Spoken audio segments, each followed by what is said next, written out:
আমরা সম্প্রতি দেখতে পাচ্ছি আত্মহত্যা করেছে একজন জনপ্রিয় অভিনেতার স্ত্রী। আসলে স্বামীর প্ররোচনায় যদি স্ত্রী আত্মহত্যা করে তাহলে এই দোষটা কি স্বামীর ঘাড়ে কতটুকু যায়? যদি স্বামীর প্ররোচনায় স্ত্রী আত্মহত্যা করে তাহলে আমি বলবো সম্পূর্ণ দায়ভার স্বামীর ওপরে, কারণ স্বামী তাকে অযত্নে রেখেছিল, স্বামী তাকে অপমানজনক উস্কানিমূলক কথা বলেছিল, যার ফলে এই প্রাণটা ঝরে গেল।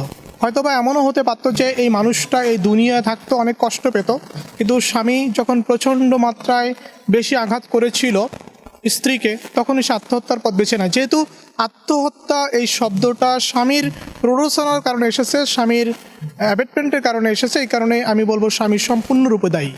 আমার কাছে মনে হয় যে যশ খ্যাতির চাইতে সবচেয়ে বেশি গুরুত্ব দেওয়া উচিত যে নিজের ব্যক্তিত্বকে। ব্যক্তিত্ব যদি ঠিক থাকে, অনেক সময় ব্যক্তিত্ব ঠিক রেখেও কিন্তু যশ খ্যাতি অর্জন করা যায়।